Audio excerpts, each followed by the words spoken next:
अगर आप इस चैनल पर नए हैं तो चैनल को सब्सक्राइब करें और नए सत्संग का नोटिफिकेशन सबसे पहले पाने के लिए बेल आइकन को दबाना ना भूलें। सत्य का संग प्रथम उद्देश्य क्या है? विश्वल को सत्तात्म, विश्वल को सत्तात्म। ये महान आत्मा सत्य के संगत का आनंद यही है। पहली बात तो ये होना चाहिए कि परिवार का सहयोग सत्य का साथ हो। अगर परिवार का सहयोग सत्य का साथ नहीं है तो परिवार में संपूर्ण खुशहालता नहीं आ सकती। सत्य का अगर साथ नहीं है तो परिवार में संपूर्ण खुशहालता नहीं आ सकती। क्यों? ये महान आत्मा क्या है कि सबसे पहले सत्य का साथ यही होता है। अगर पति साधना पे जा रहा है, सत्संग में जा रहा है, तो माता का उद्देश्य बढ़ रहा है कि वो अपने छोटे बच्चे के लिए समय जरूर दे, और पिता का भी उद्देश्य बढ़ रहा है कि छोटे बच्चे का समय सत्संग में जरूर दे। कि उसका मतलब एक है कि वो सोचते हैं कि आप क्या करोगे जाके। यहाँ तक है कि यही अगर सत्य का साथ नहीं ले रहा है पुत्र, और पिता सत्य का साथ नहीं उसे ले रहा है, तो देखा माता पिता तो सत्संग में चले गए, और पिता और माता दोनों सत्य चले गए, साथ में चले गए, एक सत्संग सुनने चले गए। और पुत्र ने क्या काम किया? धीरे से चला गया। क्या तो वो दाव जुआ में लगाने लगा या दम बीड़ी में लगाने लगा। ठीक है, फिर आने वाले समय में उन्हीं माता पिता को डबल दुख होता है। वो कहते क्या करें महाराज जी, इधर आ रहे हैं तो बेटा नहीं मार रहा। क्यों? देखा है आज का वर्तमान जो होता है, अगर आप अपने बच्चे के लिए 18 साल और 15 साल और 12 साल के बाद स्कूल में भेजना, कहना बेटा जाओ शिक्षा जाओ, सीखने जाओ। शिक्षा का मतलब है अच्छा सुनना, अच्छा बोलना, अच्छा समझना, पढ़ने जाओ। क्या वो 12 साल का बच्चा उतनी जल्दी अनुभव कर सकता है जितनी जल्दी वो 7-8 साल का, 6 साल का बच्चा अनुभव करेगा? वो उतनी जल्दी नहीं पकड़ सकता है। क्यों? छोटे बच्चे के पास एक कम सोच शक्ति होती है और बड़े बच्चे के पास अधिक सोच शक्ति आ जाती है। उसकी मेमोरी एक खाली मेमोरी होती है और एक मेमोरी में कुछ भर रखा है, तो इतनी जल्दी वो नहीं पकड़ती है, और खाली मेमोरी बहुत जल्दी पकड़ लेती है।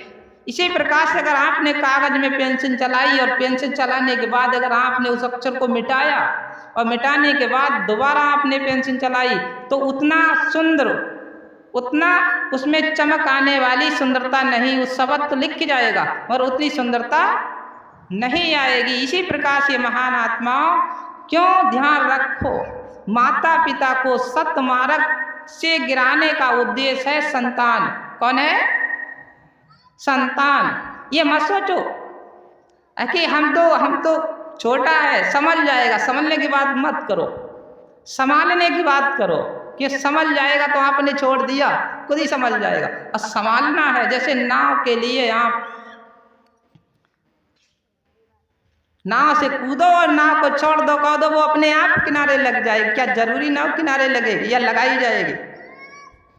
अगर किनारे लगने को छोड़ दी तो कोई जरूरी नहीं किस किनारे पे लगे और कैसे करके लगे। एक तो धीरे लगे, एक टकरिया के लगे। तो इसी प्रकार से ये उद्देश्य है सत्य का साथ। या पत्नी और पति, आज का समय यह है कि तमस और तमोगुण आपके लिए दुखदाई है। सबका बड़ा रोग, सबसे बड़ा रोग और सबसे बड़ा दुख कौन सा है? तमस और तमोगुण। यहाँ है सत्य का साथ, साथ जिसे बोलते सत्य और संग, सत्य का संग।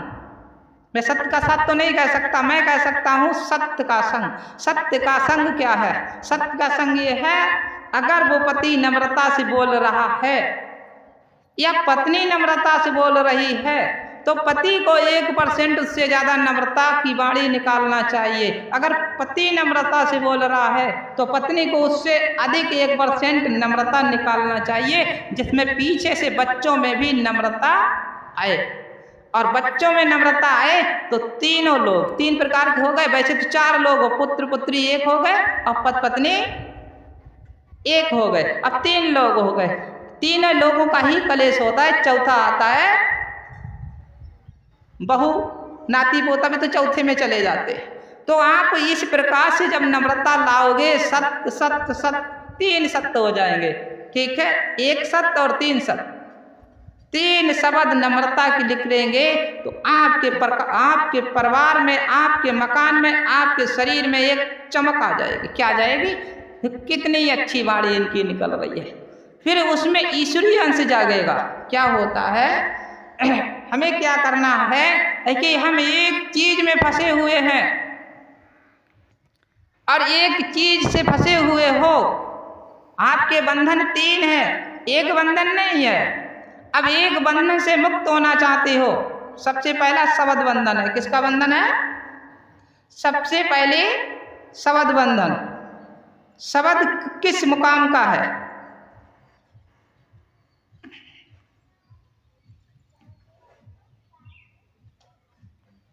शब्द की उत्पत्ति कहाँ से हुई? शब्द किस मुकाम का है?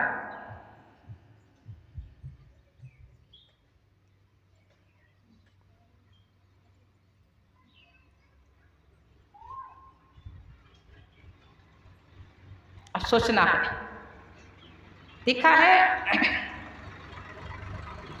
हमारा एक उदाहरण आता है। उदाहरण क्या आता है?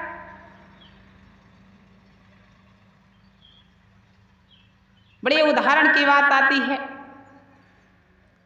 अगर कभी आपने वृक्ष नहीं देखा,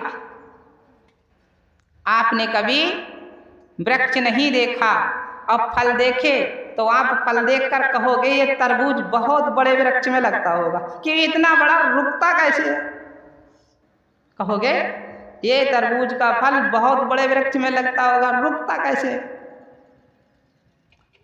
मगर जिसने देखा वो तो कहेगा ये तो जमीन में ही धरा रहता है, जब से ही शुरुआत होती है तब से जमीन में धरा धरा बढ़ता रहता है। एक आपने देखा होगा, बहुत से फल ऐसे होते हैं कि लटकने वाले वृक्ष, जो पौधने वाले होते हैं उस पर लटकता है, तो सोचेगा ये फल इतना बड़ा लटका कैसे रहता है, कि उसको ये अनुभव नहीं है। तो इसी प्रकार से हमारा एक उदाहरण है। अगर हमें शरीर का ज्ञान नहीं है तो संसारिक ज्ञान नहीं है। सबसे पहले यही सोचना है कि शरीर की ही ज्ञान, मैंने कहा उदाहरण है कि इस मस्तक में पूरा ब्रह्मांड है, दूसरा ब्रह्मांड है। अब हम इस ब्रह्मांड को तो देख रहे हैं इन आँखों से, इन कानों से, इन नाक से, इन मुंह से, मगर उस ब्रह्मांड को किससे देख रहे हैं? क्या इन आँखों से देख सकते हो? नहीं देख सकते हो। तो शब्द को क्या ब्रह्मा जी ने बनाया है? क्या ब्रह्मलोक का है? शब्द क्या विष्णु जी ने बनाया है? शब्द क्या विष्णु लोक का है? शब्द के लिए क्या शिव जी ने बनाया है? शब्द क्या शिवलोक का है? क्यों आपका शरीर बना है गुणों से। किससे बना है? गुणों से। उसका पहला रूप है कर्म, कर्म का ही दूसरा रूप है गुण, तीसरा रूप है रजोगुण और सतोगुण और तमोगुण। आपके शरीर में एक एक के 3 रूप हैं। शब्द न ब्रह्मा जी ने बनाया, न विष्णु जी ने बनाया, न शिव जी ने बनाया। शब्द बना है प्रकृति से। किससे बना है? प्रकृति से। क्यों शब्द आता है तो पता नहीं चलता और चला जाता है तब भी पता नहीं चलता।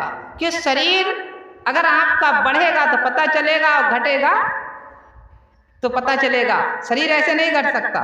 शरीर चाहे पेशाब के द्वारा पानी जाए, ठीक है, पलटी के द्वारा ब्लड जाए, शरीर जब तक साकार रूप नहीं शरीर से निकलेगा तब तक शरीर कम होने वाला नहीं है। और शब्द आपको शरीर कम नहीं होगा, शब्द चला जाएगा। और शब्द आने से शरीर भारी नहीं होगा। इसीलिए शब्द प्रकृति का है। तो आप प्रकृति शब्द है इच्छा का। किसका है? इच्छा का। शब्द है, शब्द में दो रूप समाये हुए, शब्द मन और इच्छा का है। पहला शब्द किसका है? पहले बंधन लगा हुआ है शब्द का। अब शब्द मुक्त हो। शब्द मुक्त कैसे होगे?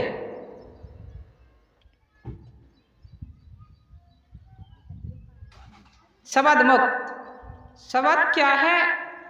शब्द जिसको मैं इच्छा बोलता हूं और दूसरा नाम आदिशक्ति बोलता हूं, तीसरा नाम प्रकृति बोलता हूं। क्यों? प्रकृति को ही एक रूप आदिशक्ति है, प्रकृति का ही एक रूप लिखा हुआ आदिशक्ति है और आदिशक्ति का ही रूप फैला हुआ इच्छा है। अब ये शब्द को आप निज शब्द कैसे करोगे? क्यों? शब्द असुर बोल रहा है और शब्द ही दिव्य बोल रहा है। शब्द दो लोग बोलते हैं, शब्द गाली देने वाला भी बोल रहा है और शब्द प्रार्थना करने वाला भी बोल रहा है। अब आपको शब्द दिव्य का सही है या असुर का सही है? जिसे बोलते हैं हम दयाल और काल, दो रूप है। दिव्य, दयाल को दिव्य कहते हैं और काल को असुर कहते हैं। तो दिव्य, अब आपने किसी को गाली दी तो शब्द असुरीय हो गया। आपने नम्रता की, प्रार्थना की तो दयालता दिव्य शब्द हो गया। तो दिव्य शब्द में दयाल जागेगा और काल से असुरीय शब्द में काल जागेगा। अब आप किसको जगा रहे हैं? देखा है? इसी प्रकार से दूसरा बंधन है मन का। अब शब्द को आप कैसे धोगे? शब्द क्या मिट्टी से धोएगा? आज के लोग मैंने देखे, पहले के बुजुर्ग लोग थे, वो क्या करते थे? पीली मिट्टी लाते थे और बाल मिट्टी से धोते थे। कैसे धोते थे? मिट्टी मार्केट में मिलती है पीले रंग की, है? मिलती है। अब तो शैम्पू मिलता है। एक बात, मिट्टी तत्व को मिट्टी धोती है। किससे गंदा होता है? मिट्टी तत्व से, पानी तत्व से। जैसे तेल है, काइट है। अगर तेल आप सरसों का बनवा रहे हो तो उसमें दो तत्व होते हैं, तेल पानी हो गया और उसमें जो बैठ गया उसको बोलते हैं मिट्टी तत्व। उसी से कार्बन बनती है सिरों में, चाहे वो बना हुआ तेल या वैसा तेल। तो इसी प्रकार से अब आपको शब्द पानी से धुएगा या शब्द अग्नि से धुएगा? शब्द को धोना है तो शब्द से ही धुएगा। वो कौन से शब्द से शब्द धुएगा? जैसे अभी का उदाहरण है, अभी थोड़ी देर पहले एक शिष्य ने अनमोल शब्द सुनाया। उसमें कहा है, तो पत्नी का शब्द कौन सा बड़ा था जो पति को ब्रह्म की प्राप्ति हुई? अभी तो आपने सुना है, कहीं दूसरी जगह तो नहीं गए। कौन सा शब्द बड़ा था? पत्नी का जो पति को ब्रह्म की प्राप्ति हुई।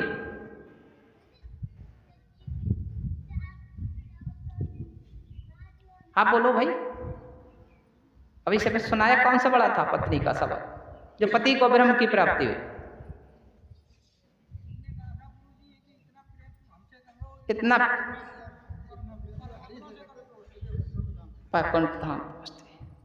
तो देखो, अब यही तो शब्द है।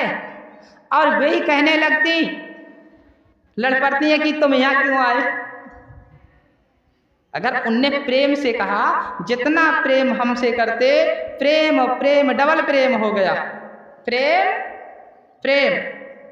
उन्होंने सत्य का ही साथ दिया।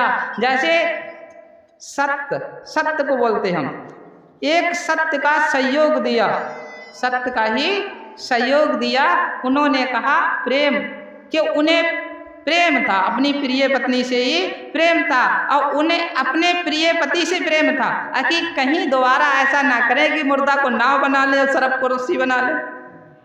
भाई प्रेम में तो ही उनने मुर्दा को ही नाव बना ली, और प्रेम में ही सड़क को रस्सी समझ ली, रस्सी बना ली।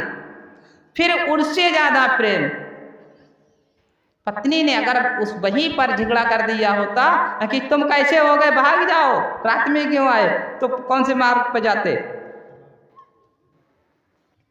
गलत हो जाता, गलत हो जाता। उनने फिर और उन्हें प्रेम बढ़ा दिया कि बैठाला, प्रेम से बैठाने के बाद समझाया कि यहाँ क्यों, उनने तो नहीं देखा जो मुर्दा है, पत्नी देख के गई थी मुर्दा, उसे ज्ञान नहीं था। क्यों, अगर ज्ञान होता कि मैं मुर्दा को नाव बना लेता तो बैठता ही नहीं, तुलसी साहब नहीं बैठते। उन्होंने देखा दिन में कि वो रात में गए थे, वो दिन में देख कर गई थी कि यहाँ मुर्दा पड़ा हुआ। जब उन्होंने कहा आप नदी कैसे पार हुए, तो उन्होंने कहा कि हम एक लकड़ी का एक गट्ठा पड़ा था, उसी को पार होकर आए। तो उन्होंने कहा ठीक है, उसी मुर्दा पे आए होंगे, ठीक है। उन्होंने कहा तुम यहाँ कैसे चढ़ाए, तो उन्होंने कहा आपने इतनी कृपा की, मेरे लिए रस्सा लटका दिया। उन्हें तो रस्सा समझ लिया कि पत्नी ने मेरे पास इतनी कृपा की है मेरे लिए कि चढ़ने की तो व्यवस्था नहीं है, रस्सा लटका दिया। तो ये शब्द, अब शब्द कहाँ ले जा रहा है, शब्द को शब्द ने ही धो दिया। और वही शब्द अगर उल्टा कर देती भाग और रात में कहाँ से आए, तो फिर गलत हो जाता। इसी प्रकार से ये एक एक शब्द अनमोल है, शब्द को ही शब्द धो सकता, बाकी कोई वस्तु धोने वाली नहीं। अब वो शब्द कौन सा धोएगा। एक बात मैं पूछना चाहता हूं बच्चों, यहां कितने बच्चे हो जिन्हें 1 साल 2 साल 3 साल से ज्ञान लिया है, जिन्हें पति और पत्नी ने ज्ञान लिया हो, कितने बच्चे हो, हाथ उठाओ, कितने बच्चे हो। 1 साल से पहले कभी भी ज्ञान यहां लिया हो, कितने बच्चे हो जिन्हें पत्नी दोनों लोगों ने ज्ञान लिया हो, क्या % है हाथ इनके, नीचे कर लो, नीचे कर लो। मैं ये पूछना चाहता हूं उन बच्चों में कितने हो जो गुरु महाराज ज्ञान की चर्चा शाम को 10 मिनट करते हो पत्नी बैठकर बच्चों को लेकर, क्या % बच्चे हैं। एक बात बताओ, ज्ञान आएगा कहां से, शब्द से ही सबसे अधिक चमक आती है। अब आप नहा के चले आए, बढ़िया चमकीले कपड़ा पहन के आए, और बच्चा गद्द में लुढ़क के आया, अब आते ही आते उसने कवरिया लिया। अब आप कहो दूर हट दाग नहीं लगे, दूर हट दाग नहीं लगे, तो आनंद आएगा, या पहले ही उसको सफा कर लो तब आनंद आएगा। क्यों, कैसे आनंद आएगा। तो परिवार में सफाई कैसे आएगी, कि बच्चा दिन भर तो वो समाज में रहा, समाज की भाषा कौन सी है, कैसा शब्द मिला उसे, असली शब्द है, और आपने दिव्य शब्द कितना उसे पढ़ाया। इसीलिए हर परिवार में गुरु चर्चा होना अनिवार्य है। गुरु चर्चा जब होगी, गुरु का नाम होगा, तो गुरु रूहानी वहां उत्पन्न हो जाएगी, गुरु रूहानी उत्पन्न हो जाएगी। जब गुरु रूहानी उत्पन्न हो जाएगी तो परिवार में खुशहालता आएगी। क्या आएगी, खुशहालता। और गुरु रूहानी असुरीय अंश जब प्रवेश होगा तो दुखालता आएगी। अब आप किसको बुलाओगे, थोड़ी देर में उसने झगड़ा किया और थोड़ी देर में उसने झगड़ा किया, दोनों इधर उधर करके आओ और बस लेट गए, बैठ गए। सुबह के उठे तो कैसा मुंह करके निकलोगे, पूछो भाई। हो सकता शाम की जिद और दोपहर घूम जाएगा, जिद कम नहीं होगी। यही चल रहा हर परिवार में। तो ये शब्द, दूसरी सोच जिसको हम लोग बोलते हैं भावना, इच्छा की होती है कामना। इच्छा के 2 रूप होते हैं। कामना, इच्छा दौड़ती है अंग से छूने वाली वस्तु, जैसे सेब है, अनार है, खाने वाली वस्तु है। अब खाने वाली वस्तु को मन से सोचने लगो, आम बहुत अच्छा है, क्या है अच्छा, नहीं अच्छा है, कि जब तक खाने को नहीं मिलेगा तब तक इच्छा नहीं करेगी अच्छा। अच्छा के लिए इच्छा, इच्छा के लिए अच्छा। ठीक है, तो एक इच्छा के क्या रूप है? एक इच्छा के रूप क्या है? 3। मैंने कहा 3 है। एक इच्छा के रूप है खाना। ठीक है, खाना हो गया, इच्छा हो गई। एक इच्छा का रूप है पीना। खाना अलग और पीना अलग। और एक इच्छा का रूप है सोचना। खाना तो नहीं खाया, पानी तो नहीं पिया, अगले सोचना है हमें क्या खाना। अगले आज तो शाम को दाल चावल खाया और कल को सुबह को क्या खाना, तो वो खाया नहीं, सोच रहे हो। और जे खा रहे हो और पी रहे हो, 3 रूप। जैसे हमारा शब्द बनता है तो शब्द के कितने रूप होते हैं? शब्द के कितने रूप होते हैं? 3 होते हैं। कहते बेटा शब्द लिख। अब शब्द में आकार नहीं है, निराकार है। कहते शब्द लिख। अब शब्द है, शब्द में ये आकार नहीं दे सकते, का है कि खा है कि गा है, खाली शब्द हो गया। इसके बाद लिख का, ठीक, तो शब्द हो गया खाली का। और का तो अगले बना दिया और शब्द लिख, तो एक डबल शब्द फिर आ गया, फिर लिख दिया माँ, तो खाली का तो नहीं रहा। ठीक है, इसी प्रकार से 3 शब्द है। ये महान आत्माओं मन की सोच। अब हमें क्या करना है कि ये गुरुमुखों को मैं ज्ञान दे रहा हूँ, एनर्जी जगाने की बात कर रहा हूँ। अब देखा है कि मन 3 तरफ दौड़ता है। अब मन को कै तरफ दौड़ाओगे? अरे गुरु को बैठाने की जगह कहाँ है? एक तरफ दौड़ाया। पिछले साल हमारा बजट कितना बना, वो तो पिछले का निकल गया। ठीक है, अब की साल हमारा कितना बनेगा, अगले साल कितना बनाएंगे? 3 हो गए। अब तुम्हारा काम का है एक कि पीछे निकल गया, वो भी काम का नहीं, अगले आएगा वो भी काम का नहीं। अब आप 2 तो फालतू लादे हो। वर्तमान को ही ला दो, जो हो रहा है। इसीलिए कहा कल करो सो आज, आज करे सो आज। एक वर्तमान को सोचो, पीछे को छोड़ दो, अगले को छोड़ दो, तो मेमोरी थोड़ी खाली रहेगी। और खाली रहेगी तो उसमें कुछ फीड करते रहो। और पहले ही भर दिया है डबल डबल, तो डालोगे क्या? तो ये मन की सोच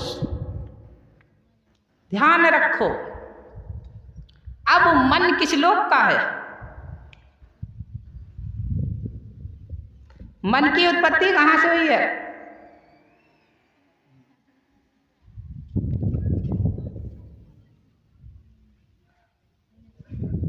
अगर बहुत से बच्चे कहते हैं महाराज जी क्या करें, मन मानता ही नहीं है, तो मन बड़ा या तन? वर्तमान कौन बड़ा है, मन या तन? तन बड़ा है। तो कहा है कबीर साहब ने कहा है कि एक मेंढक 5 सर्पों को निगल गया। एक मेंढक 5 सर्पों को निगल गया। वो कैसे निगल गया?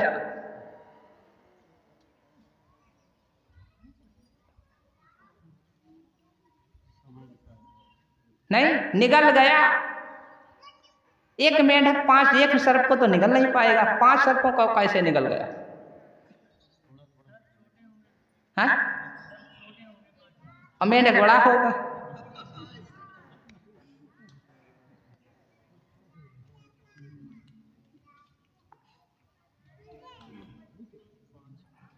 देखा है, अगर सर्प कहोगे तो छोटा नहीं, मेंढक से तब भी लंबा होगा। मतलब मैं समझा रहा। मन आपका मेंढक है और यहां से नीचे 5 इंद्रिय, 5 इंद्रिय मन से बड़ी है आकार में, आकृति में। ठीक है, मन चाहता है उसी इंद्री को अपने बस में ले लेता है, उस इंद्री को वहीं लगा देता है, वहीं बांध देता है। बांध देने का मतलब ये है कि उसने निगल लिया। निगल लेने का मतलब आपका हाथ गया, आपका पैर गया, भाई 2 हाथ 2 पैर 1 कामना इंद्री 5 हो गई। अब आपके मन ने ही उस हाथ से गलत वस्तु जैसे बीड़ी, सिगरेट, तंबाकू, मांस, मदरा, ये किसने? मन ने ही तो बढ़ाया है, तन ने तो नहीं बढ़ाया है कि इधर बढ़ो। अब आपने कहा यहां हाथ रख दिया, मन ने ही इस हाथ की शक्ति को निगल लिया। नहीं तो हाथ जाना चाहिए, हाथ कांटे में चला गया, मगर हाथ कांटे में नहीं जा सकता। हाथ आप सही सोच रखोगे तो हाथ फूल की तरफ बढ़ाओगे या भाई कांटे की तरफ बढ़ाओगे? कितने लोग हो जो मन से सोचकर कांटे की तरफ पकड़ते हो ऐसे करके? फूल खाए तो सबको ही हाथ बढ़ाएगा, मगर यह है कि ज्ञान नहीं है। हम फूल को समझकर ही कांटे पकड़ लेते हैं, तब कहते हैं कांटे हैं इसमें। देखा, गुलाब के फूल के नीचे कांटे होते हैं और कमल के फूल के नीचे कांटे होते हैं। जब तक आप शाखा पकड़ोगे नहीं तब तक बढ़िया कली तोड़ नहीं सकते। तोड़ोगे फूल की कली खिल जाएगी, छुट जाएगी, मुड़ जाएगा। जब पहले शाखा पकड़ोगे तब कली। तो मेरा कहने को उदाहरण है, मन प्राकृतिक परमात्मा का है। मन कहाँ से बना है? मन प्राकृतिक परमात्मा का है, जिनको हम बोलते अलग ब्रह्म, दूसरे ब्रह्म। मन इस ब्रह्म का नहीं है, इन ब्रह्मा जी का नहीं है, कि ब्रह्मा जी का जो शरीर बना वो पिंड से बना है, वो सपने सोते समय यहीं रहता है। किसी का शरीर गया सपने में? नहीं गया, मगर शरीर गया है। जो मन का शरीर है वो सपने में गया है, वो काम कर रहा है, वहां भी काम कर रहा है। अब वो मन दूसरे ब्रह्म का है, इन ब्रह्मा जी का नहीं, वो अलग ब्रह्म का है। अब मन में कितनी पावर है? आप लोग डर रहे हो, आप कैसे डर रहे, कैसे कांप रहे हो? अरे भूत आ गया, भूत, ये चुड़ैल आ गई, ये शैतान आ गया। देखा है 50% लोगों के दिमाग पे भूत बैठकर बोलता है, जिसे मैं असुर बोलता हूँ। किसे क्या बोलता हूँ? असुर बोलता हूँ। दिमाग पर बैठ के बोलता है। अब पता ही नहीं चल रहा कि मैं बोल रहा हूँ कि मेरा कोई असुरी अंश बोल रहा है। परिवार वालों को पता नहीं चल रहा है कि मेरा अंश बोल रहा, मेरा सदस्य बोल रहा है, या कोई दूसरा इसके शरीर पे अंश बोल रहा है। तो ये अब आप कितने ऊंची पावर ले बैठे हो। देखा है, मन जो है अलग ब्रह्म का, प्राकृतिक का है, जो सुगंध में गंध लाने वाले हैं। किसमें? सुगंध में गंध लाने वाले। आपने देखा है बच्चों, ध्यान से सोचो, फूल जो वृक्ष में फूल आता है तो पहले गंध आती है, पहले सुगंध? क्या आता है? सुगंध आती है। अब सुगंध से ही जब तक वृक्ष को फूल शाखा में रहता तब तक गंध नहीं। जब वृक्ष की शाखा से फूल उतर जाता है, गिर जाता है, छूट जाता, समय पर उसी फूल से गंध आना चालू हो जाती है। इसी प्रकार से आपका मन है, मन उस तरंग से मिल नहीं रहा है। तरंग से मन की तरंग मिल नहीं रही है, इसीलिए उसमें दूषित बनाना चालू हो जाता। गंध का मतलब है गंदे विकार आ जाते हैं। अब गंदे विकार आ गए तो आपका शरीर में गंदे संस्कार आ गए। विकार और संस्कार 2 चीजें हैं, एक होता है विकार और दूसरा होता है संस्कार। अब आप पहले किसको धोगे, संस्कार को या विकार को? विकार की सफाई किससे होगी?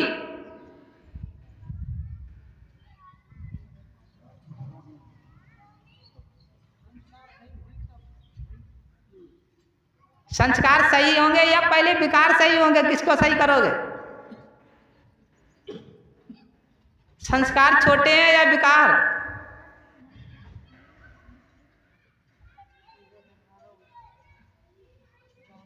बोलो भाई, अब हमें यही पता नहीं। कि किससे किसे तोलेंगे, 500 ग्राम बढ़ाया है 300 ग्राम, हम तो उल्टा करेंगे। जब पता नहीं तो 500 ग्राम तोलने के लिए 300 ग्राम का बांट रखेंगे। तुल नहीं रहा, तुल नहीं तुलेगा कैसे? संस्कार बड़ा है या विकार, हमें यही सोचना है। संस्कार छोटा है और विकार बड़ा है। पहले आपके दिमाग में विकार आएगा, ऐसा हम करेंगे, इसके बाद करने लगोगे। क्या होगा? पहले दिमाग में आएगा ऐसा हम करेंगे, फिर बाद में करने ही लगोगे। जब विकार आ गया, सोच शक्ति आ गई, वो है विकार, और करने लगे वो है संस्कार। तो आपको पहले विकार रोकना है। अब विकार कैसे रुकेगा?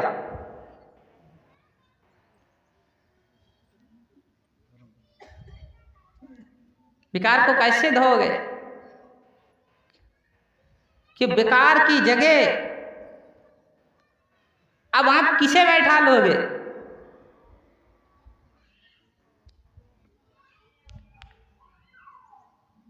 चक्कर में पड़ गए। बताओ भाई,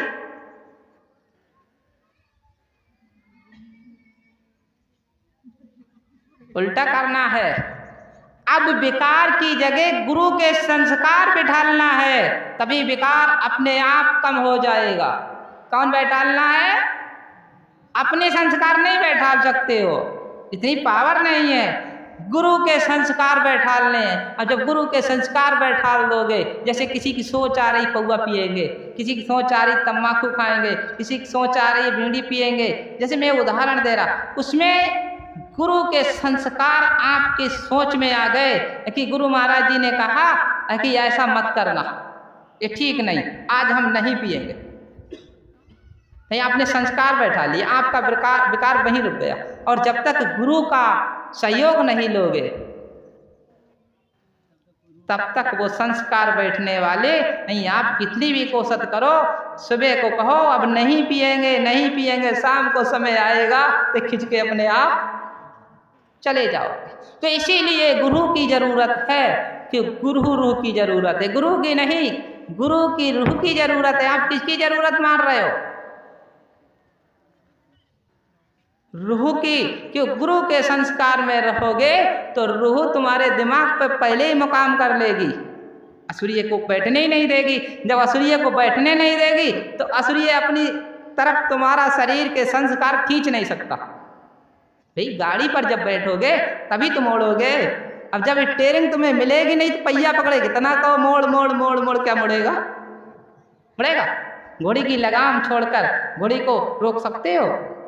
घोड़ी की जब लगाम पकड़ कर बैठोगे तो घोड़ी को चाहो उधर मोड़ते रहोगे, और घोड़ी की लगाम छोड़कर पूंछ पकड़ लो, कहो रुक रुक रुक, रुकेगी? यहाँ तक गर्दन पकड़ लो, नहीं रुकेगी। तो आज के लोग कर क्या रहे कि पूंछ पकड़ के रोक रहे हैं, रुक घोड़ी रुक, रुकेगी क्यों नहीं? रुकेगी कैसे? क्यों? आप विकारों में नहीं गए हो। अब बताओ,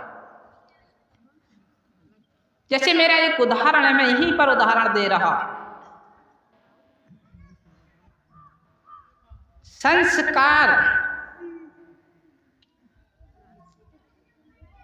सांसे संस्कार और सांसे सांस और सांसे समझना, तीनों को एक जोड़ना है।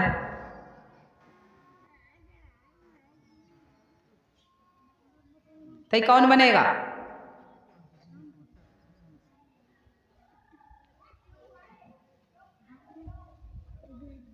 सांसे संस्कार, सांसे समझना, ठीक है,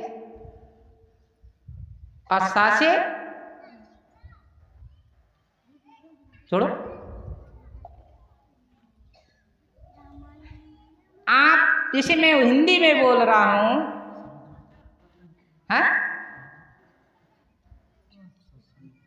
सा से सत्संग मैंने कहा,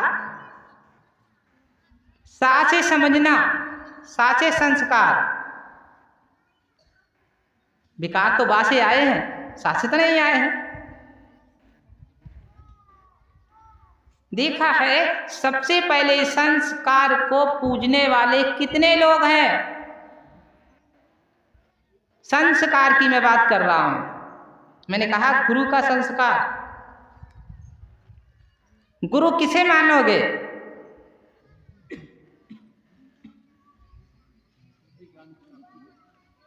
सा से शुद्ध संस्कार हो, सा से फिर सा बना, फिर सा से सा बना, सा से शुद्ध संस्कार हो। अच्छे, शुद्ध, अच्छे का मतलब है शुद्ध, सा बनेगा पहले शुद्ध पे। शुद्ध संस्कार हो, सत्य संस्कार हो, सा फिर बना सत्य संस्कार हो। क्या संस्कार पिता के फोटो में है? क्या संस्कार माता के फोटो में है? क्या संस्कार पत्नी के फोटो में है? क्या संस्कार पति के फोटो में है? क्या संस्कार पुत्र के फोटो में है, स्वरूप में है? तो आप संस्कारहीन हो, संस्कारहीन हो। अब संस्कारहीन हो तो विकार को कैसे मिटोगे? कैसे मिटेंगे विकार? बताओ भाई। जिसके संस्कार हो, संस्कार का मतलब होता है कि आवाज हो, कान हो, नाक हो, मुंह हो, हाथ हो, पैर हो, जो संस्कार की उत्पत्ति करती, कहते हैं इनके संस्कार ही बेकार हैं। तो संस्कार का पहला रूप है कर्म। अब कोई स्वरूप कर्म की उत्पत्ति नहीं कर रहा है, कर रहा है? कोई भी स्वरूप, किसी की भी आकृति रूप, जैसे पिता पुत्र, बेटा बहू, पोता पोती, दादा दादी, किसी की अगर स्वरूप बना, मूर्त बनी हुई है, तो वो संस्कार आप में नहीं डाल सकता। क्या डाल सकता है? जो संस्कार डाल रहा है वही तो गुरु है। अब आप उसके संस्कार में नहीं हो, उसके संस्कार में नहीं हो, कि सांस लेने वाला ही संस्कार है। जो सांस नहीं ले रहा है तो उसमें संस्कार कहां से आएगा? बताओ, क्या संस्कार है? क्या वो सिखाएगा? क्या वो बताएगा? क्या वो समझाएगा? नहीं, न समझाएगा, न सिखाएगा, न बताएगा। तो आप पीछे किसके पड़े हो? अचेतना के। आपको पीछे पड़ना चाहिए चेतना के।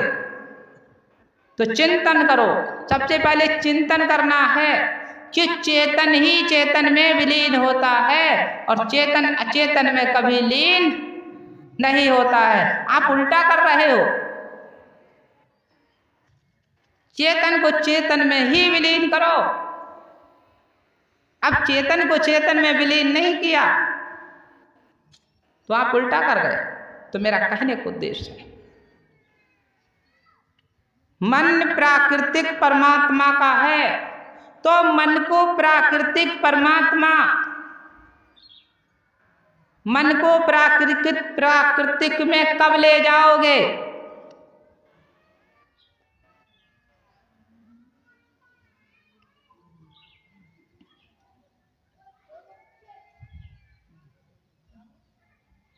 मन को प्राकृतिक में कब ले जाओगे?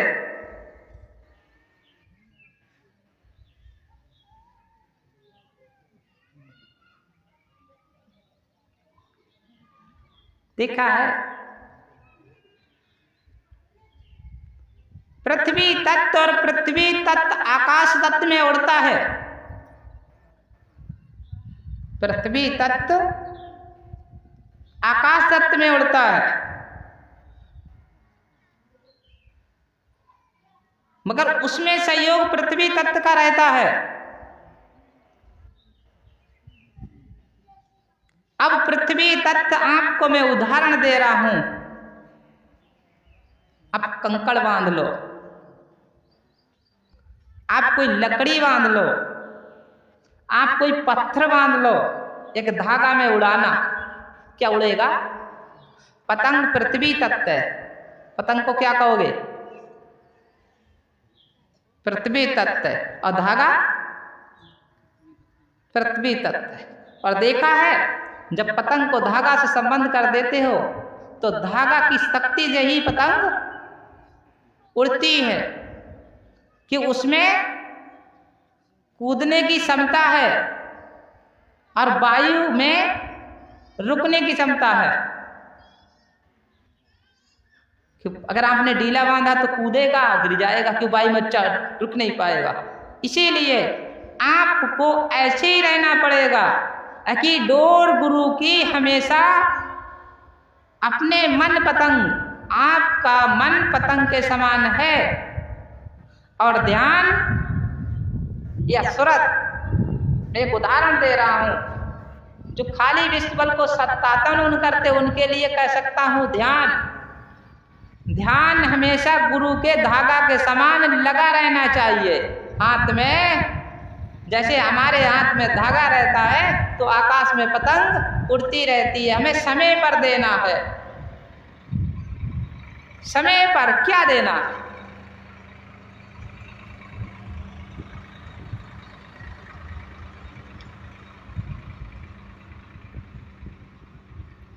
समय पर क्या देना है? सहयोग। जैसे ही पतंग नीचे को आती देखी और हमने झींटा दे दिया पतंग को, फिर ऊपर खिंचाव हो गया। क्यों? उल्टा है। हम पतंग को जब नीचे झींटा देंगे तो पतंग ऊपर भागेगी, या हम ढीला दे दें तो पतंग भागेगी या नीचे गिरेगी? उल्टा है। जैसे ही पतंग को धागा को नीचे खींचोगे ऐसे करके, तैसे पतंग ऊपर जाएगी। इसी प्रकार से आप ध्यान रखो, सुरत योग को साधना करने वाले बच्चों, अगर आपको अपने मन को पतंग के समान आकाश में ले जाना है, ध्यान रखो, तो आपको शरीर की एनर्जी ढीली करने पड़ेगी, नहीं खींचने पड़ेगी। अब ढीली करने का मतलब क्या है? खींचने का मतलब क्या है? जैसे ही आप खिंचाव करोगे मस्तक पर, किस पूरे एनर्जी को खिंचाव मस्तक पर करोगे, वैसे ही आपकी एनर्जी जो है, सुरत जो है, वो आकाश की तरफ चढ़ने लगेगी। और आकाश की तरफ चढ़ने लगेगी तो मन स्वतः प्राकृतिक में चला जाएगा। कहाँ जाएगा? दूसरे लोक में। इस लोक इस शरीर को तो छोड़ देगा। जैसे पृथ्वी तक पतंग है, लकड़ी पत्थर पत्ता की बनी हुई, फट्टा की बनी हुई, कागज की बनी हुई है तो मिट्टी तक। इसे धागा के द्वारा हम आकाश पे रोकते हैं। जैसे धागा घीटा देते हैं, खींचते हैं, दाबते हैं नीचे को, वैसे ऊपर चढ़ती। इसी प्रकार से हमें सुरत को खींचना है, यहाँ ध्यान को खींचना है, यहाँ एनर्जी को खींचना है, तेज ध्यान लगाना। वैसे ही हमारी सुरत प्राकृतिक में चढ़ जाएगी, हमारा मन दूसरे लोक चला जाएगा, प्राकृतिक परमात्मा के यहाँ चला जाएगा। अब जब प्राकृतिक में मिलने लगे, अगर बूंद सागर में गिरे तो आनंद आएगा, या बूंद धूल में गिरे तो आनंद आएगा? हाँ, सागर हो जाएगी। और धूल में गिरी तो झील बन जाएगी। हम कहा झील बन जाएगी। तो मेरा कहने को उदाहरण है, मन प्राकृतिक से आया है, मन को प्राकृतिक ने ही बनाया है। अब आप मन को कहाँ लगा रहे? जहां मन नहीं है, कोई मूर्त में, किसी की मूर्त, पति पत्नी, माता पिता, परिवार संबंधी, किसी की मूर्त सही, उसमें मन नहीं है तो मन को एनर्जी कैसे मिलेगी? मन को शक्ति कैसे मिलेगी? मन आपका कमजोर होगा या बलवान होगा? आपका मन कमजोर हुआ। मन को पावर देना है तो प्राकृतिक में ले जाओ, जब ही ले जा सकते हो जब गुरु का सहयोग होगा। और गुरु का सहयोग नहीं होगा तो मन को प्राकृतिक में नहीं चढ़ा सकते। अब जब मन सागर बन गया, जो मैंने बताया कि आपकी बूंद अगर सागर में गिर गई और आपकी बूंद अगर रेत में, बालू में गिर गई या राख में गिर गई, धूल में गिर गई, तो बूंद का कोई महत्व नहीं रहा, उसको तो नाश हो गया। क्या हो गया? बेकार हो गई, नाश हो गया। अगर सागर में गिर गई तो सागर बन गई, फिर बूंद नहीं रहेगी, फिर बन जाएगी सागर। फिर वो किसी समय पर वायु के द्वारा आकाश मंडल में रम सकती है। धूल की बूंद आकाश मंडल में नहीं रमेगी। इसकी बूंद, राख की बूंद गिरी हुई आकाश मंडल में नहीं रमेगी। खे में अगर गिर गई बूंद तो आकाश मंडल में नहीं रमेगी। अब आपकी बूंद आकाश मंडल में अगर सागर से उड़कर आकाश मंडल में रम गई तो फिर वो बन जाएगा आकाश। क्या कहोगे उसे? वही तो बूंद है, वही सागर में आ गई, फिर उसी को कहने लगोगे देखो आकाश में बादल। क्या कहोगे? या पानी कहोगे या बूंद कहोगे? आकाश में बादल। ठीक है, अब आप बताओ, आकाश का मतलब आपका मन विश्व एनर्जी में फैल जाएगा। विश्व एनर्जी में संसार की जितनी सामग्री बनी हुई है वो प्राकृतिक परमात्मा की है। इसीलिए संत जहाँ तक वो ऊर्जा ले जाते हैं तो बैठे बैठे शरीर को देखने लगते हैं, शरीर की समस्या को देखने लगते हैं, शरीर के अंदर कोई असुरी आत्मा है उसको देखने लगते हैं कि वो विश्व में एक आकाश मंडल में रम गई है, फैल गई है। आज के बच्चे इसको सोचते नहीं हैं। इसीलिए मैं उदाहरण दे रहा हूँ, उस बादल को कितने लोग बाल्टी में भर के लाने वाले हैं? बताओ भाई, कितने लोग में उसको मिट्टी में पानी मिला के कीचड़ बना के लाने वाले हैं? तो इसी प्रकार से ध्यान रखो, जिसने सूरत लगाई सतगुरु के स्वरूप पर तो वो प्राकृतिक में चला जाएगा। मन आपका प्राकृतिक तक है, फिर प्राकृतिक से आपको मन को पावर मिल गई तो आपके मन को बस में कौन करेगा? असुर करेगा या ईश्वर? किसकी जागृतता होगी? ईश्वर की। आपका मन किधर भागेगा? असुरी आहार पे या दिव्य आहार पे? भाई सत्ताहार पे या सत्ताहार पे? क्यों? आपको चमक आ जाएगी, आपको धुलाई आ जाएगी। जैसे आपने अगर काला चश्मा लगा लिया तो भागोगे, गिरोगे, आनंद आएगा? भाई काला चश्मा बिल्कुल काला लगा लो, देखा है, और सफेद चश्मा लगाओ तो चश्मा है, मगर सफेद चश्मा का अलग सुंदरता होती है और काले चश्मा में आपने वो देखा है, लायंस जिसे बोलते, मगर ज्यादातर सफेद चश्मा में होता है। मगर देखना, जिसे लायंस हम बोलते वो अग्नि की उत्पत्ति करता है, पूरा चश्मा नहीं करता है। जिसमें लायंस है, आप सूर्य की तरफ करना तो नीचे की वस्तु धुआं छोड़ने लगेगी, अग्नि की उत्पत्ति हो जाएगी। और काले चश्मे को करना, करेगी? नहीं करेगी। तो हमारा मन शेत होना चाहिए जिसमें एनर्जी हो। तो मेरा एक ही उदाहरण है, ये महान आत्माओं, मैं एक गुरुमुखों को ये ज्ञान दे रहा हूँ, ये गुरुमुखों की बात है। ये खाली विश्वल को सत्तात्मा विश्वल को सत्तात्मा कर रहे, उनकी बात नहीं कर रहा हूँ कि वो सूरत लगाते ही नहीं, वो योग करते ही नहीं, वो साधना करते ही नहीं, तो उनको वो एनर्जी कैसे मिलेगी? क्यों? शरीर से आपको मन को अलग करना है, शरीर से आपको मन को अलग करना है। आपका मन शरीर का अंश है, अंग नहीं है। क्या अंग है? अंग नहीं है। अंग होता तो शरीर से अलग नहीं करते, मगर अंश है, इसीलिए शरीर से अलग करना है। ये महान आत्मा, इसके और ऊपर अब आपकी बची है इंद्रिय। क्या बचा है? इंद्रियां। अभी मैंने बात की इंद्रियां। इंद्रियां किसके बस में है? मन और इच्छा के। इंद्रियां किसकी है?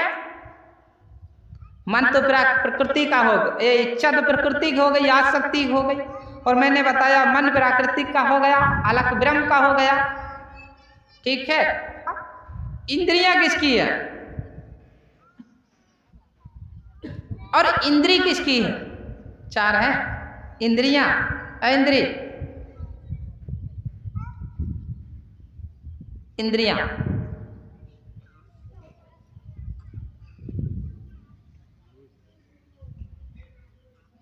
इंद्रियों की उत्पत्ति किसने की? नहीं भाई, इंद्रियां जैसे मन है, मन किसी अंड से नहीं बना, मन किसी पिंड से नहीं बना, ना मन बना ना इच्छा बनी। क्या बनी है? अगर बनी होती तो सबके पास एक ही मन होता और एक ही इच्छा होती। जैसे शरीर एक है, रंग तो अलग, काला पक्का या स्वरूप बदला हुआ, मगर शरीर एक ही है। 5 तत्व, तो मन एक ही जैसा सबके पास होता। जैसे मैं कहता 5 तत्व शरीर, सबके पास 5 तत्व शरीर है, मगर इच्छा एक नहीं है और मन एक नहीं है। मन बदला हुआ, इच्छा बदली हुई है। इसी प्रकार से आपकी इंद्रियां बनी हैं पिंड से। किससे बनी है? पिंड किसने बनाया? पिंड का मालिक कौन? ब्रह्मा जी। पिंड के मालिक ब्रह्मा जी। तो आपको करना क्या है? आपको इंद्रियों की सीढ़ी से चढ़ना है। इंद्रियों की तो सीढ़ी से चढ़ना है, अभी मैंने बताया क्यों। मगर आपको अब चढ़ोगे इधर से या उतरोगे इधर से? करना क्या है? चढ़ना इंद्री से और उतरना मन इच्छा से। भाई उतरने का मतलब, मैं उदाहरण दे रहा, आप बताओ चढ़ोगे पहले या उतरोगे पहले? चढ़ने का मतलब एनर्जी। जैसे मैं कहता साधना करो, सुरत योग साधना, तो आपके तलवा से एनर्जी चढ़ेगी, फिर हाथ से एनर्जी चलेगी, खिंचके आएगी हृदय के पास। कहाँ जाएगी? यहाँ की किरची नाभि पर आएगी।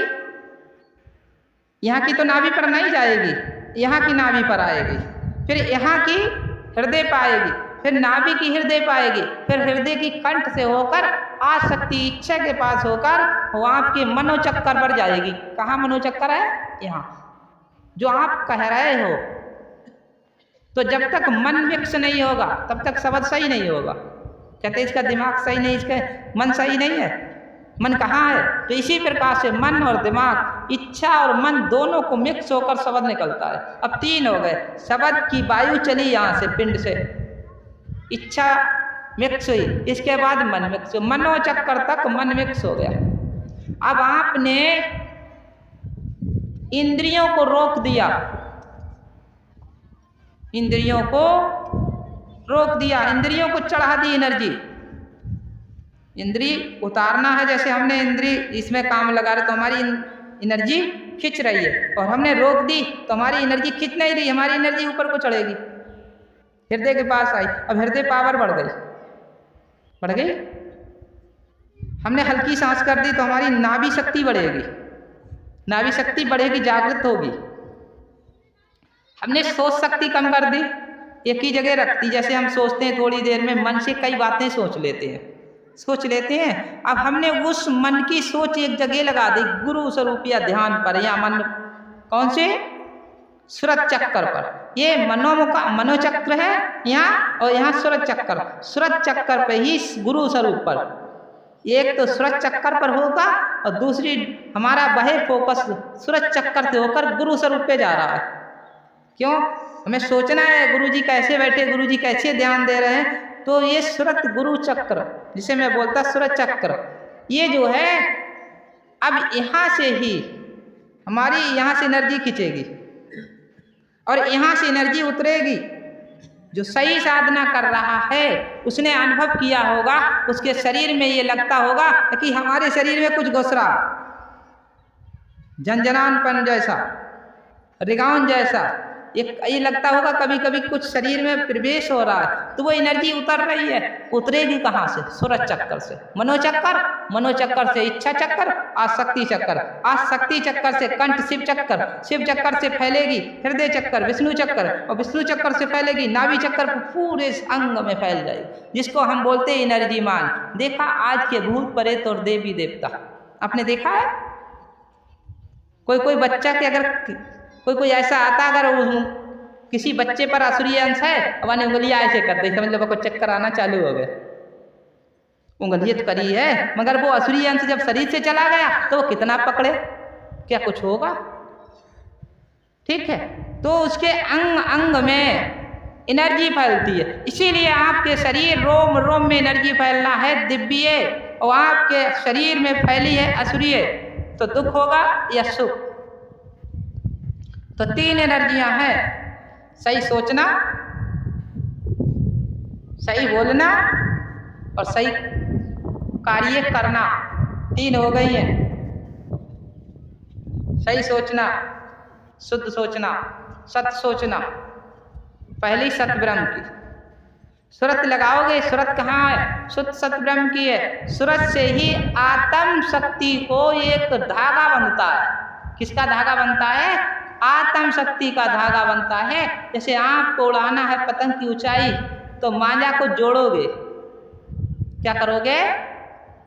मांझा को जोड़ोगे। पहले आपने मांझा, अब उड़ाना कौन कौन सा मांझा है जोड़ के? मुख्य पतंग कौन सी है? देखा, एक पतंग होती है, एक पतंग में पूंछ होती है, आपने देखी है? एक पतंग में बांस की फंच होती है, एक पतंग में धागा बंधा हुआ होता है। जब तक बांस की फंच नहीं होगी तब तक पतंग उड़ने वाली क्या उड़ेगी? नहीं उड़ेगी। और जब तक पतंग में धागा नहीं होगा, जब तक धागा नहीं होगा तब तक पतंग उड़ने वाली नहीं। अब पतंग के कई रूप हैं? एक पतंग कागज, ठीक, और एक पतंग की जो लकड़ी लगी हुई होती बांस की, 2, और एक पतंग में धागा। 3 रूप हो गए। आपके शरीर में कई ब्रह्म है? 3। आपके शरीर में कई आकृति है? जैसे एक इंद्रियों की, एक इच्छा की और एक मन, 3 है। ठीक है। अब खाली धागा को लेके खींचने लगो, उड़ उड़ उड़ उड़ेगी? या खाली पतंग को उड़ फेंक दो, उड़ उड़ उड़ेगी? या फींचे अलग कर दो, फेंको, कहा भाई उड़, तू तो उड़ रही थी, क्या फींच उड़ेगी? उस बांस की फींच को उड़ाने की शक्ति किसमें है? कागज और धागा में। मगर धागा को, कागज को उड़ाने की शक्ति किसमें है? फींच में। जब तक वो लपकेगी नहीं तब तक वो अगले को भागेगी नहीं। तो ये यहां पर सोचना है। अब आप किससे किसे उड़ाओगे? तीनों की अवस्था जरूरत है, तो ध्यान रखो। पहला कौन? आप चक्कर में पड़ोगे। पहला कौन? पहला धागा उड़ाओगे या पहले कागज उड़ाओगे या पहले बांस की फींच उड़ाओगे? अगर तीनों संग संग हैं तो भाई एक को तो पहले किसी से जोड़ोगे। किससे किसे जोड़ोगे?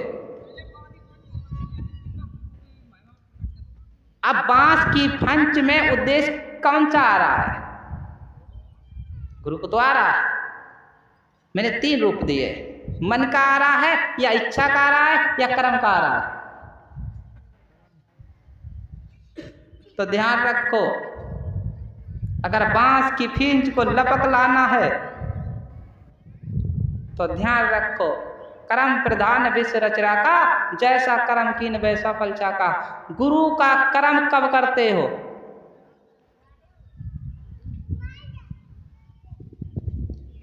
अगर आप ऊंचाई पे जाना चाहते हो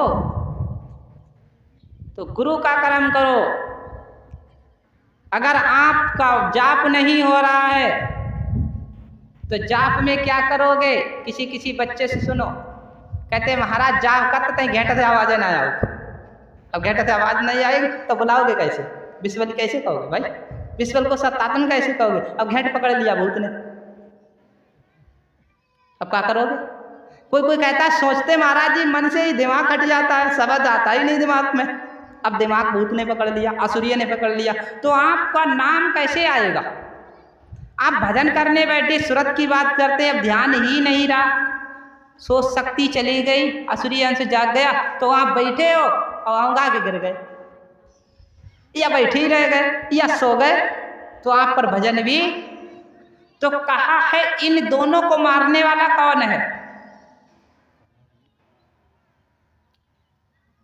दोनों को कौन मार सकता है? दोनों को मारने वाला है सेवा, मानव सेवा। कौन है बड़ा? मानव सेवा। मानव सेवा में अगर आप हो, सेवा कर रहे हो, तो आपको कोई भूत रोकने वाला, भजन तो कट जाएगा, नाम तो हट जाएगा, मगर कर्म कटने वाला नहीं है। तो इन दोनों को जगाने वाली मानव सेवा है। मानव सेवा में लगो। मानव सेवा प्रथम है। किसी को देखकर दूर मत हट कि मैंने देखा कोई पल्ली पे बैठा होता है, तो अगर किसी का मूड हरने लगा तो चौक के व्यापार भाग गया, भाग गया, पता नहीं हमारे भीतर भी भूत है और उससे डर रहे। अगर कोई गिर गया तो ये मत डरो मेरे पास भूत आ जाएगा, उसकी उठो भाई सेवा करो। किसी कारण उसको दुखी है उसे सहयोग दो। तो मेरा एक ही उदाहरण है। सात का मतलब मैंने अभी समझाया, अकी सत्य और संग। सत्य का संग प्रथम उद्देश्य क्या है?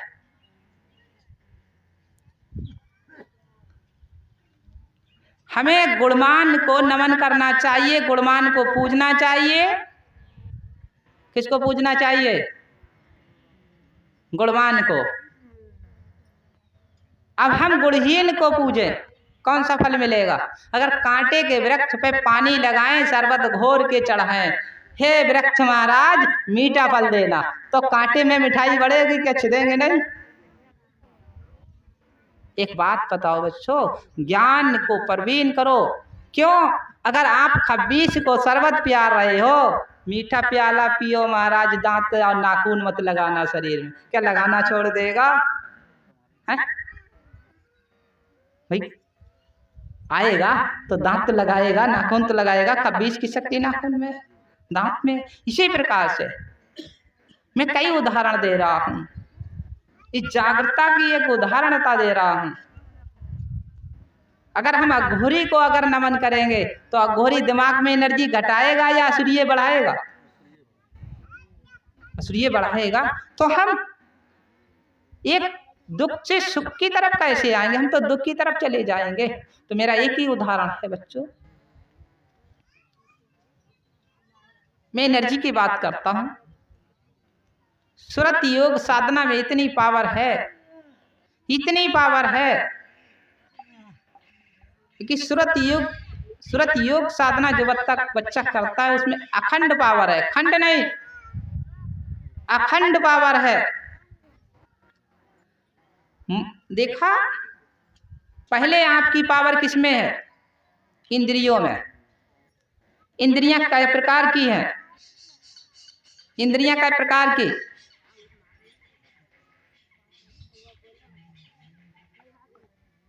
ध्यान से सुनो, सत्संग सुनने आए बतलाने। इंद्रियां कई प्रकार की?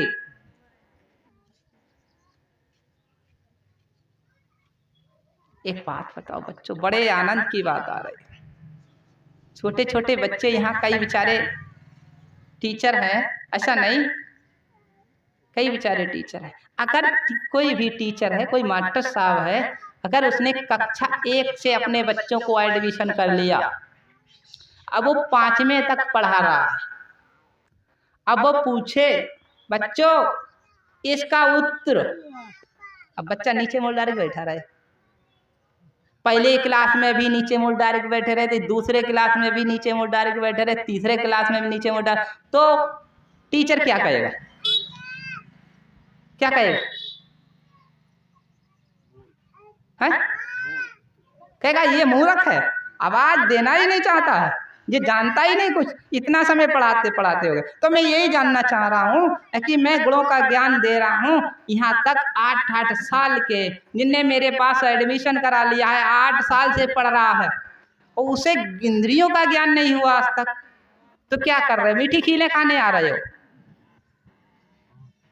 इंद्रियां कई प्रकार की?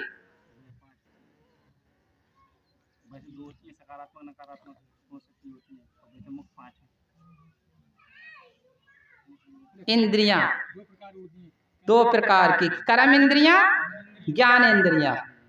ठीक, अब वैसे तो 9 इंद्रियां हैं, 10 इंद्रियां हैं। ठीक है, मैं इनसे पूछ रहा हूं जी, इधर बैठे हैं, क्या ये पढ़े लिखे नहीं है? हैं? अगर पूछूंगा नहीं तो प्रश्न का उत्तर कैसे मिलेगा? मैं तो बता सकता हूं, बता रहा हूं। ज्ञान और कर्म, अगर आप हाथ से पकड़ रहे हो, अगर आंख से नहीं देखा तो हाथ में कमजोरी रहेगी। अगर आप हाथ से पकड़ रहे हो और आंख से देखकर नहीं पकड़ा तो उतना कस के नहीं पकड़ सकते हो, डबल हो गई शक्ति। अब हाथ कहाँ है और आंख कहाँ है? अगर किसी की आवाज नहीं सुनी किसी ने कह दिया कस के पकड़ते ही और ताकत लग जाएगी, और चुप्पा खड़े रहा देखने वाला और तुम लगाते रहे जोर, तो उतनी ताकत नहीं लगेगी। तो इंद्री को ताकत ज्ञान इंद्री भी दे रही है। अब कर्म इंद्री और ज्ञान इंद्री को ताकत देने वाली है इच्छा। जैसे किसी ने कह दिया पकड़, सही से पकड़, तो कौन आया? इच्छा, प्रकृति का अंश, शब्द, शब्द है प्रकृति का, वो आ गया। अब जे है गुण, हम कर्म कर रहे गुण और कर रहे हैं तत्व से। भाई हमारा जो लकड़ी पकड़ रहे हैं ये यहां से जब चले तो हमारा गुण बना, और ये शरीर है तत्व का, तत्व का है। अब गुण और तत्व को पावर दी है प्रकृति ने, प्रकृति ने दी है। उससे हमने कहा ध्यान से सोच, मन से ताकत लगा, तई और ताकत बढ़ गई, तई हमें मिल गया प्राकृतिक, प्राकृतिक मिल गया। अब हमारी ताकत कितनी डबल हो गई? तिगनी, 3 गुना। अब चौथा गुना हमें ताकत ले जाना है। मन को पावर देने वाला कौन है? सुरत। जिस बच्चे से मैं कहता हूं बेटा सुरत योग साधना करो, जब सुरत योग साधना करते हो तो मन में एनर्जी जाग जाती है। मन से भाव मुक्त, भाव किसी शरीर को नहीं आता है, भाव आता है मन को। कोई पकड़ ना ले, मैं कहीं मर ना जाऊं, मेरा क्या होगा क्या नहीं होगा, फिर वो मन बलवान हो जाता है। जो होगा वो देखा जाएगा। जैसे बच्चा कहते ठीक से ताकत लगा, तो हाँ ताकत लगा देता, वो टूटे टूट जाए, मैं ताकत लगा रहा हूँ। इसी प्रकार से मन कहता होगा तो देखा जाएगा। तो आपको इस वर्तमान में कई शक्तियों की जरूरत है।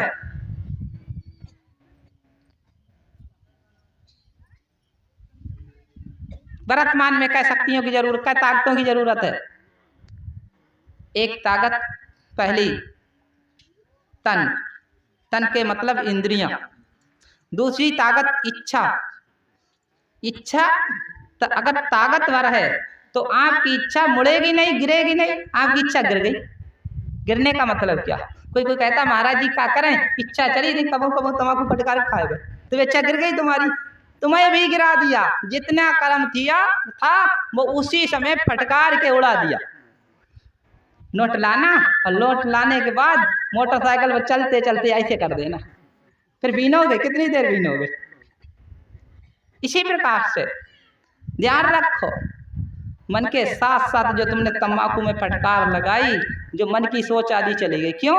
उसकी एनर्जी मन तक जाएगी, सुरत रुक जाएगी। देखा, लोग कहते बीड़ी अच्छी लगती है, पता है बीड़ी का धुआं दिमाग भेजा में भी जाता है। खाली ऐसा मत सोचो कि यहाँ से देखा पीने वाले आकर खींचते हैं मुंह से और निकालते हैं नाक से,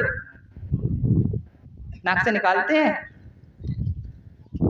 यहाँ मस्तक पे कार्बन जमती है। इसी प्रकार से चिलम पीने वालों के 2 जगह कार्बन जगती है। कहाँ कहाँ?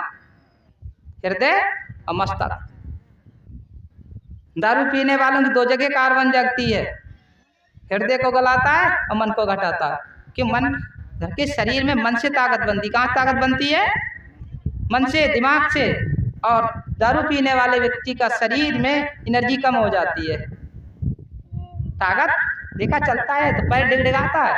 अब उसका ना तो शब्द रुक रहा है, ना पैर रुक रहा है और ना दिमाग रुक रहा है कि मैं कहाँ जा रहा हूँ, क्या कर रहा हूँ। अब वो तीनों शक्तिहीन हो गया, मन शक्तिहीन, तन शक्तिहीन और शब्द शक्तिहीन, तीनों शक्तिहीन हो गया। अब बताओ, तीनों शक्ति मान करना है। तीनों शक्ति आपको तन शक्ति, इच्छा शक्ति और मन शक्ति, और तीनों को शक्ति देने वाली है सुरत शक्ति।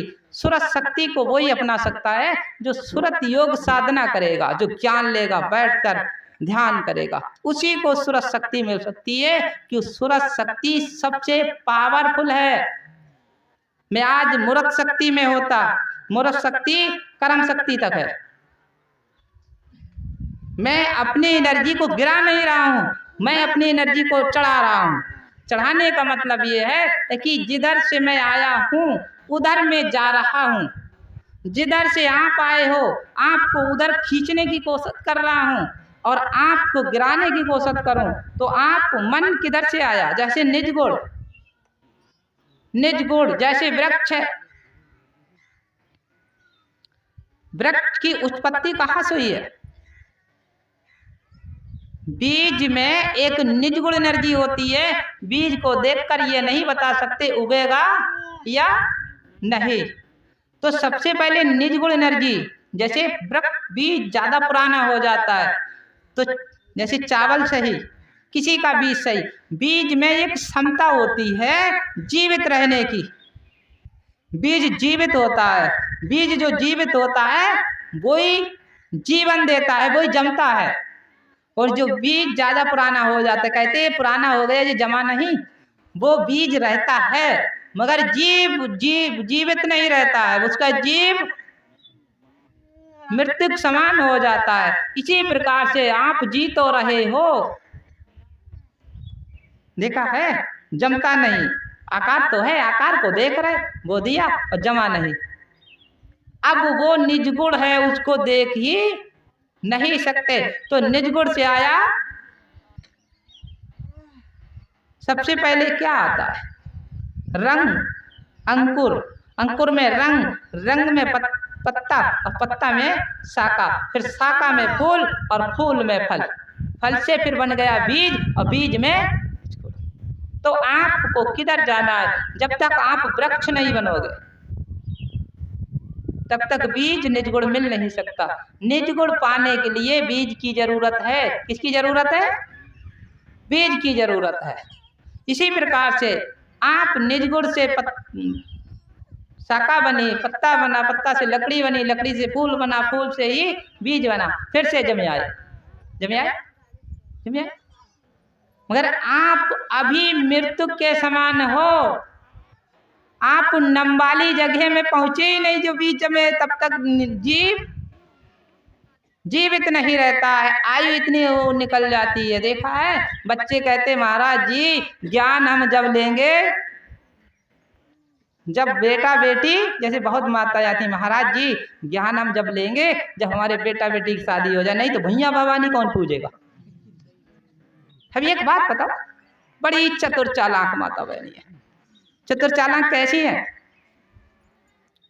अगर कह दिया भैया भवानी मत पूजना तो सख्त नाराज, इसके चक्कर में जीवन बेकार करे ले रही। हमारे भैया भवानी कौन पूजेगा बताओ। 6 वाले दिन हमारे हिंदू धर्म में, हमारे इस प्रदेश में 6 वाले दिन माता बहनी जो करती हैं भावना, भाव, वह क्या होता है? भगवान, भाव से ही भगवान प्रसन्न होते हैं। किससे होते हैं? ध्यान रखना। और भाव से ही भूत शरीर में लगते हैं, प्रवेश होते हैं। भाव से ही भूत शरीर में प्रवेश होते हैं। भाव को बदलो।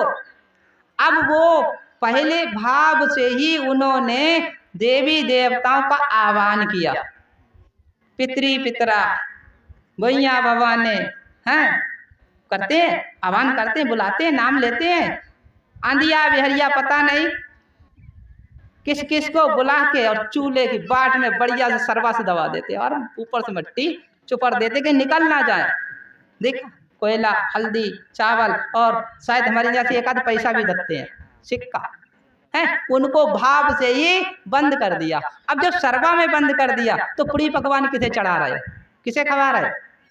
खोला कब? किसी ने मढ़े पे, और किसी की बारात जब लड़का बहू लेकर आ गया, किसी की बेटी पराए घर चली गई, तो फिर वो ले जाकर घर से बाहर, गांव के बाहर कहीं तालाब है, कहीं जंगल मैदान जगह पड़ी हुई, वहां खोलते, इसके बाद लकड़ियां ले जाते। इतने देखिए ले जाते हैं। अब तुमने करा क्या? वो तुम्हारे देवी देवता खुश होके आए भाज के कि नाराज होके आए? तो भविष्य में क्या कर रहे हो? चेतना नहीं है, अचेतन में पड़े हो। तो मेरा एक ही उद्देश्य है, सुरत योग साधना अपनाओ। इसमें पावरफुल एनर्जी है। एक तुम्हें असुरीय आज भी नहीं बांध सकता और शरीर छोड़ने के बाद भी नहीं बांध पाएगा। अब देखा है, आपकी आयु तो हो गई, बीज अंकुर जमने की क्षमता ही नहीं रही। अंकुर जमने की क्षमता का उद्देश्य मैं सिखा रहा हूं। जब तुम्हारे मुंह कांपने लगा, हाथ कांपने लगे, पैर कांपने लगे, जीभ अपने आप कांपने लगी, सही शब्द नहीं आ रहा, तो ध्यान कैसे लगेगा? तुम्हारा बीज तो निरस्त हो गया, खाली शरीर ले ले घूम रहे हो।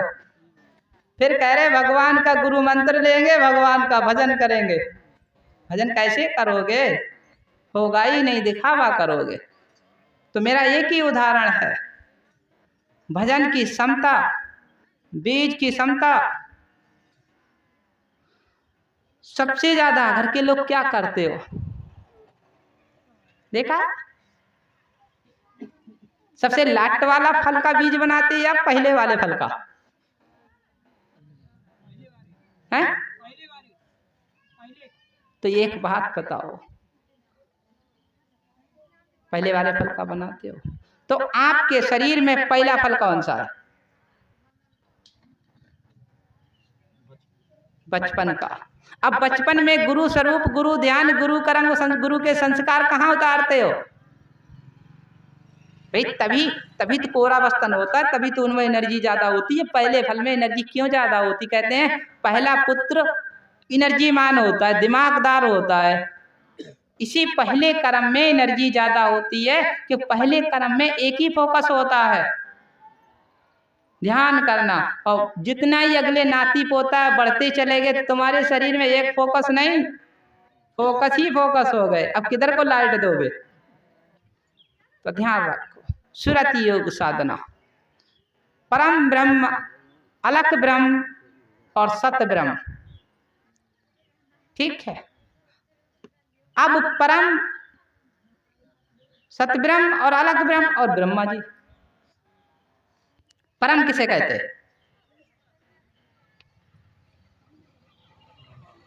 हैं? परम, परम आनंद। मैं ये पूछना चाहता हूं, इंद्रियों से आनंद लोगे, वो क्या परम आनंद है? आप इच्छा से आनंद लोगे, क्या परम आनंद है? मन से आनंद लोगे, क्या परम आनंद है? तो फिर परम आनंद के लिए जरूरत किसकी है? परम आनंद तो चिल्ला रहे हो। परम आनंद के लिए जरूरत किसकी है? वो परम आनंद कौन लेगा?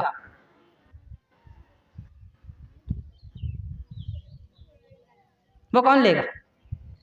मन की आकृति आकार है, शरीर से अगले मन जा नहीं सकता, चाहे यहां रहो या सपने में जाओ या ध्यान करते पे जाओ। जैसे मैं उदाहरण दे रहा हूं, जैसे आपने कोई स्वरूप रख लिया और ध्यान कर रहे हो, तो मूर्ति की आकृति पर ही ध्यान रहेगा, मन रहेगा, अगले जाने वाला प्रकृति को मन नहीं जाएगा। आकृति और प्रकृति दोनों में अंतर है। और संस्कृति क्या हो गए? संस्कृति किसे कहते हैं?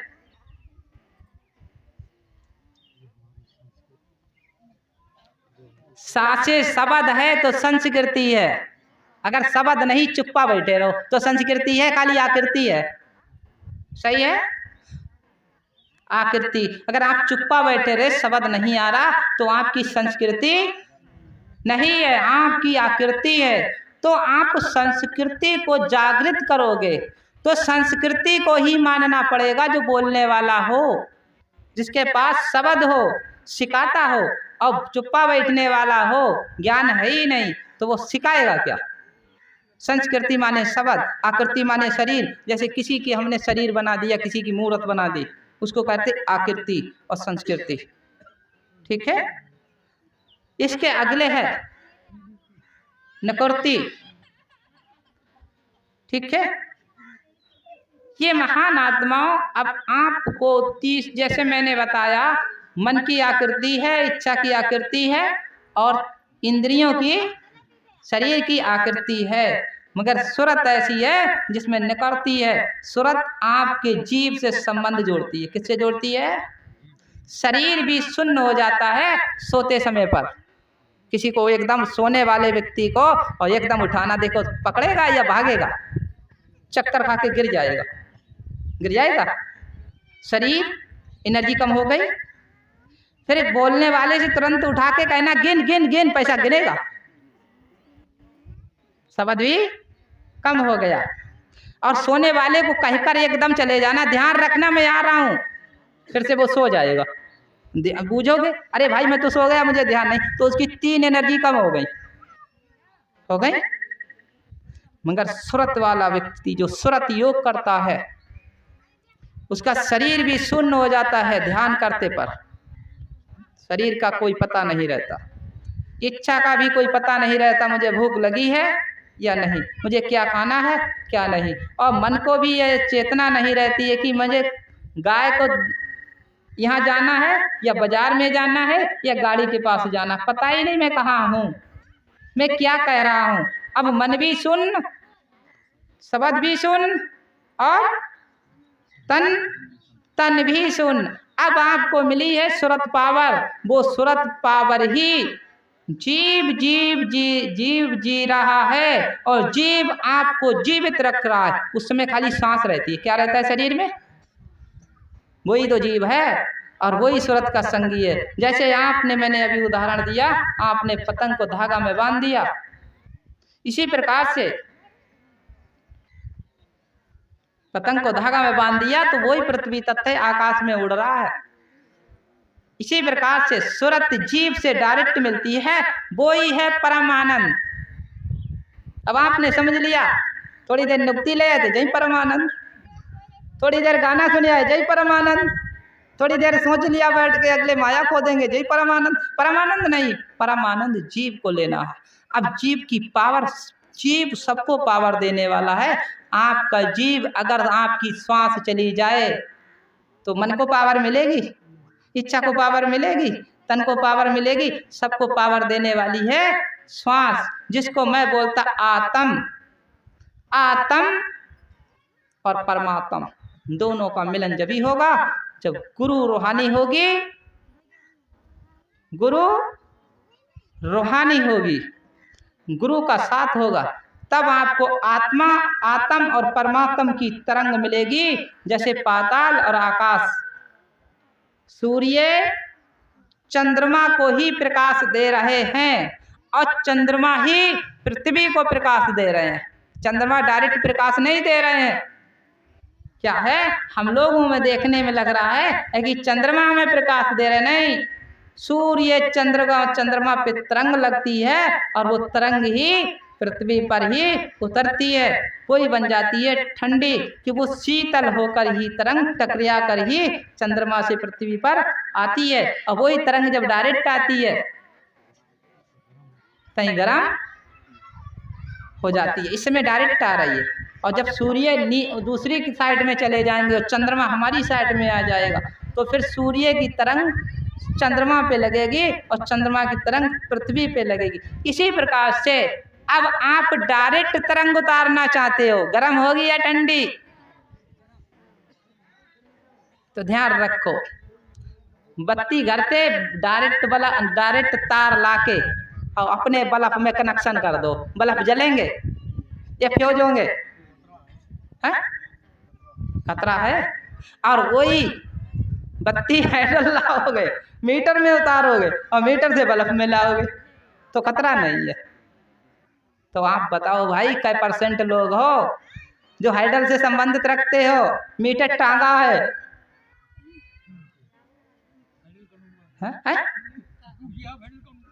हाइडल कौन है भाई? हाइडल बत्ती घर तो परमात्मा और हाइडल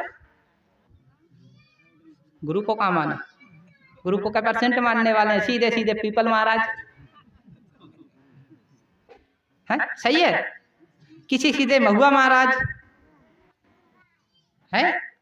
इसी का मैं उदाहरण दे रहा हूँ। कोई सुवाकर महाराज, कोई बेल महाराज, कोई खजूर महाराज, तुमने तो डायरेक्ट उतार लिया है। अब तुम्हारा बल्ब फ्यूज होगा या रोशनी देगा? दिमाग, बल्ब का मतलब दिमाग फ्यूज हो रहा है। दिमाग को चेतन करो। विश्वल को सत्तात्मन, विश्वल को सत्ता।